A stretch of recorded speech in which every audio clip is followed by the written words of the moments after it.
What's going on, people? We are Tottenham TV, back here for some more content for you, back here for some more tactical insights for you, where we're going to take a look at the 5 key changes that we did notice tactically from the Ange ball going from Brentford into the Manchester United game. So let's see what we have, Sim.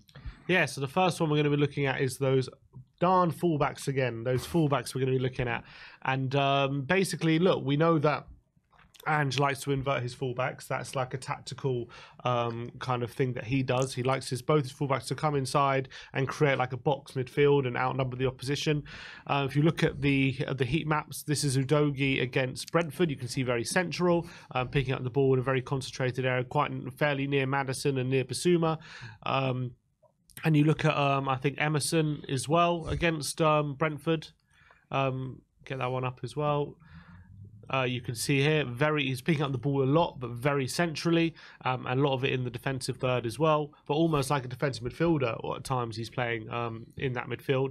But I noticed against Man United, it was quite different, the positions the fullbacks were taking up. If you look at Udogie here, the attack is actually going the other way, but he is on the left. It's a lot wider. He's getting the ball a lot more space out wide. Also still getting further forward. A few more touches in his defensive third as well, but very little touches when it comes to being in central areas. Maybe it's because of Man United as well. And then you look at Pedro Porro on the other side, also extremely wide. A few more touches centrally, but most of his touches very concentrated on the wide position. Maybe it's because of the players they are, but I also think maybe we felt like we might get more joy from our fullbacks in the wide positions in this kind of game than maybe against Brentford. Yeah, and it's good to see as well, because we've heard before Ange came in, he doesn't change his system for no one, but it's nice seeing different tweaks for different systems and different teams that we're going to come up against. And I like seeing, especially for the likes of Pedro Porro, I feel he's potentially much better when he's out wide than he is maybe coming centrally, and that's probably what Ange saw, and he made tactical tweaks to combat and maybe get the best out of each and every player on the pitch. Yeah, and potentially that's part of the reason. But you can see with Udogie, he was having a lot more touches further forward than maybe Porro was. Porro was actually playing a bit more of a defensive role than did to Udogie, which is quite interesting in this game. Obviously don't associate Porro with that, but I thought it was quite interesting that maybe that was part of the reason why in the first half we weren't able to get as much control in the midfield as maybe the Brentford game. But I definitely think the fullbacks were definitely effective in this game as well, and I thought they were quite good in combating Anthony and Garnacho as the game went on as well,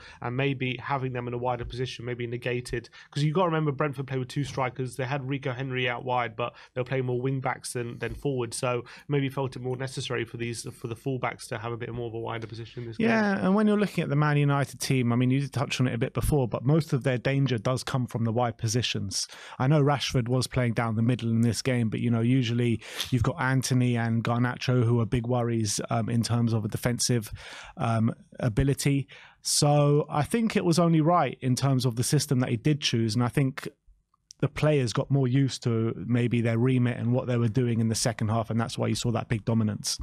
All right, the second tactical tweak we've seen was with the second number 8 position. Obviously, we saw Ollie Skip come out and Sarr come in. If you look at Ollie Skip's heat map for the Brentford game, obviously it's more concentrated in Man United's half, but very much in that right half space. That's where most of his touches are. Very, very little in the penalty box as well. Didn't see, obviously I'm sure he had the freedom, but he didn't actually use that freedom to get into the penalty box and attack Brentford. I don't feel like he was part of too many of the good attacking situations as well. Ollie Skip had quite a few touches in his own defensive third as well. And then you flip that over to how Pape Matar Sarr played that number 8 role against Man United.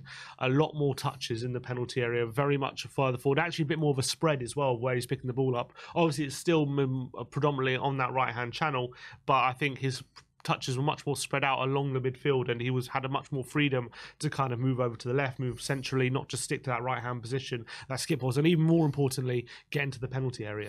Yeah, and that's one thing I noticed when watching the game and Ollie Skip and how suited he is to this system, because obviously you need your number 8 to be really good defensively and really good attacking in this system. And I just feel like Ollie Skip, he is good defensively, but we haven't seen that attacking side to his game really flourish. Obviously, he scored those 2 goals against Barcelona in a pre-season friendly, but you can't really take too much into account. And what we saw against Brentford is him really utilising that defensive part of his game, dogged hard work in the middle of the park, non-stop running. But we didn't really see him venture forward, and we didn't really see him influencing any sort of attack. Where Pape Matar, on the other hand, against Manchester United, we just saw everything. Everything that we can just sing praise about his game. You know, his defensive game was on point. He was venturing forward. And it wasn't even just the goal. It wasn't like the goal was like an odd opportunity where he got in the box and scored. He was getting there consistently. He hit the post in the first half. He had a shot saved as well, and as well as the goal. I mean, he was really all over the pitch at all times. And it's great to see where you're looking at that heat map of Pape Matar. He pretty much covered all blades of grass, especially on that right-hand side of the pitch. Yeah, and that he made a big difference, I felt like, in adding that extra attacking option to our attack, and giving Man United even something extra to think about, because I'm sure when Man United are setting up a game plan for this game, they're probably not even making a specific plan for someone like Pape Matar and his energy and his ability to get in the final third. They're probably thinking, like, if it's going to be Ollie Skip, like, he's going to be part of the midfield, but he's not going to venture forward too many times. Exactly, a bit reserved. And Pape Matar came in and completely ripped the script, and it caused Man United loads of problems, and that was a really good kind of change, I felt, from Ange.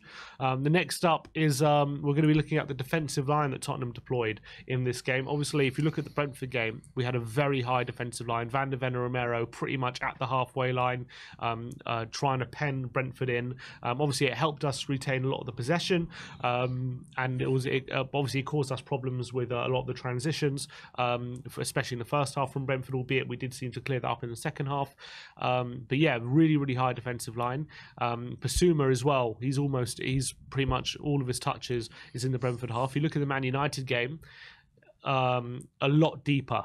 As you can see, Romero and Van de Ven halfway in our own half most of the time. Basuma having most of his touches inside our own half as well. Pedro Porro, you can see him as well, a lot deeper on average and compared to Emerson Royale, although Udogie is still pretty much as far forward as he was against Brentford. But I think maybe, I'm not sure whether it was instruction from Ange or maybe Man United just penned us back a bit more than Brentford did, but it was definitely a concerted effort to make sure that if we don't go as high as we did against Brentford and cause ourselves too many unnecessary problems. And I think we managed that pretty well. We had a really good balance between, yes, drop deeper when necessary, but still provide that threat on the ball in possession, and like try and pen Man United in when you can. And I think in that second half we really found that balance. It'd be interesting to see maybe these kind of positions first half compared to the second half, because I don't think it was instruction by Ange to drop it a bit deeper. I felt like in the first half, Manchester United, we just couldn't get into the game at all, really, in that first half. And Man United were all on top of us. We couldn't get the ball out of our half for the majority of the first half. And then second half, it all changed. A few tweaks by Ange, and we were really high up the pitch. And I felt like in the second half is the way that Ange wanted to play the game for the majority of the 90 minutes. And I think that potentially, I don't know because I haven't seen it, but if you do see these positions in the second half and do envisage the line to be as high up as maybe it was in the Brentford game. Yeah, unfortunately the software doesn't have splits; it's only have the full game. But yeah, you might be onto something in terms of we were able to be a bit more aggressive in that second half and win the ball in different positions. And also in that first half, us being penned back didn't really help us too much. We were definitely still conceding chances, and that was a big problem. And definitely second half we rectified that. But I think in general, even in the second half, especially like later on in the game, the defensive line was a bit deeper. But then again, we were in the lead and we had to hold that result.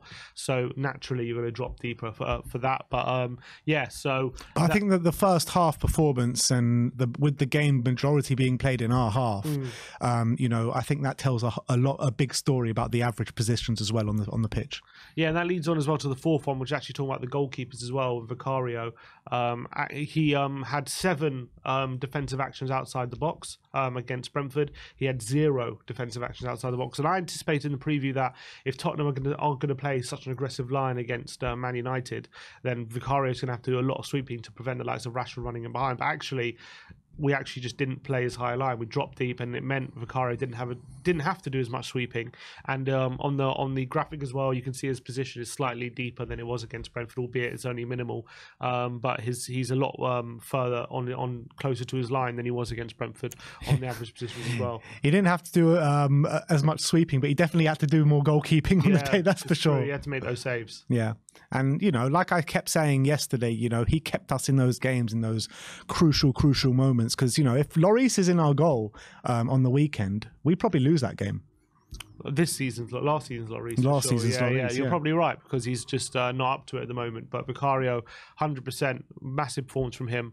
I don't know if he was helped by the fact he had to do less sweeping, but naturally, because we play deeper, it meant there was less space for them to run into, and meant that he got to stay in his box. And look, he shone for it, made some really good saves.